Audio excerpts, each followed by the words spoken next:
बता दें दोस्तों, नीलकमल सिंह और शिल्पी राज जी का एक बहुत ज़्यादा वायरल सॉन्ग जो कि बहुत ज़बरदस्त तरीक़ा से ये वीडियो को शूटिंग किया गया है। बता दें दोस्तों, ये बहुत कम समय में मात्र 1 महीना में 33 मिलियन प्लस लोगों ने इस सॉन्ग को सुना है।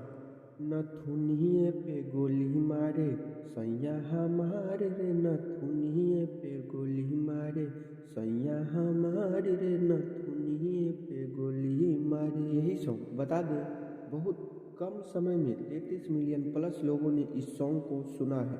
बता दें दोस्तों, नीलकमल सिंह का भी सॉन्ग अच्छा खासा बजने को मिलता है। बता दें दोस्तों, एक बार आप लोग इस सॉन्ग को ज़रूर सुने और इस सॉन्ग को अपना प्यार दुलार जरूर दें। अगर आप चाहते हैं इसी प्रकार से भोजपुरिया लेटेस्ट जानकारी हमारे पास पहुंचते रहे तो आप चैनल को सब्सक्राइब करें और नए नए वीडियो पाने के लिए हमारे चैनल से जुड़े। धन्यवाद।